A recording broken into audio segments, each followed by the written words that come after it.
Welcome. This is Sal Sothia. Find a quiet place if you can. Sit comfortably, let your shoulders soften, and take a gentle breath in and out. Today, we speak about something familiar and honest, our mistakes, and how they can become teachers rather than sources of shame. If at any point this topic feels heavy, you may pause the episode, rest your attention on the breath, or reach out to a trusted friend or Sangha member. Why does this matter? In the Buddha's teaching, clear seeing and honest intention shape our path. When we hide or numb our errors, the heart tightens and confusion grows. But when we look with steady attention, without harshness, we open space for humility, trust, and repair. This practice supports our relationships and our inner freedom. Let me tell you a small Cambodian story. In a temple courtyard, a young novice was sweeping after a meal. His foot caught a corner of a mat, and a clay bowl slipped from his hand. The bowl broke on the stone, and for a long moment he simply stood, cheeks hot, heart racing. He could have hidden the pieces, blamed the cat, or run away. Instead, he gathered the shards, bowed to the teacher, and said, "I was careless. I will clean and mend what I can and learn from this." The teacher did not scold harshly. He guided the novice to sit, name what happened, feel what arose, and choose right action. Over time, that small honesty became a practice of steadiness for the novice. From that scene, we can take a simple 3-step framework. I will speak each step, explain why it matters, and how you might use it in daily life. The steps are: notice and name, feel with kindness, repair with right action. Step 1. Notice and name. When something goes wrong, first bring mindful attention. What actually happened? Who was harmed? And in what way? Naming is not blaming yourself into shame, it is bringing light to the facts. This is how we practice right view, seeing clearly so intention can be wise.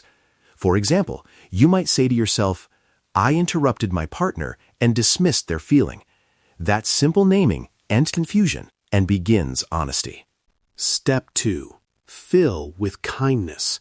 When we notice harm, emotion will arise: regret, embarrassment, fear. Allow those feelings without immediate self-condemnation. Breathe and say quietly to yourself, "This feeling is here. I know it."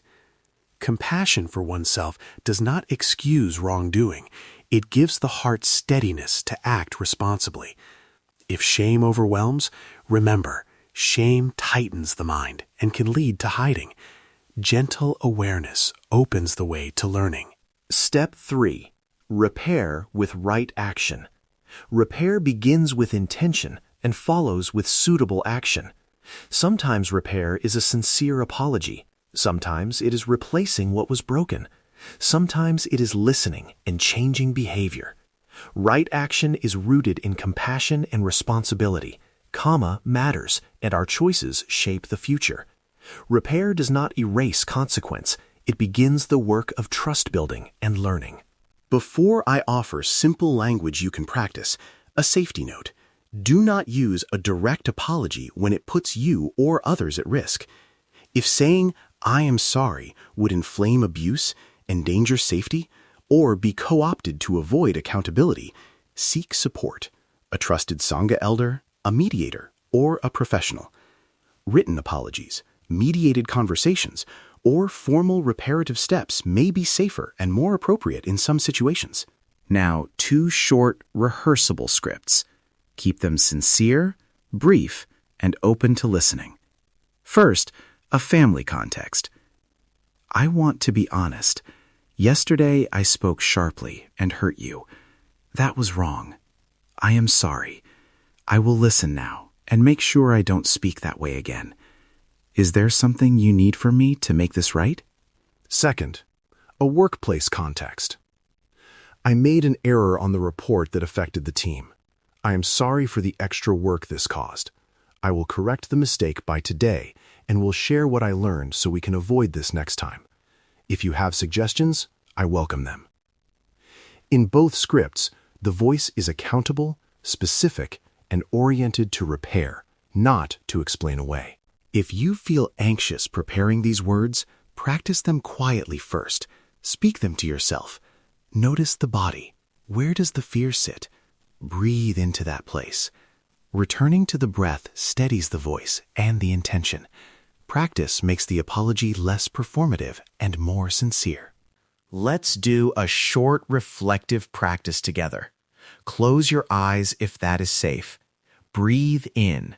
Know you are breathing in. Breathe out. Know you are breathing out.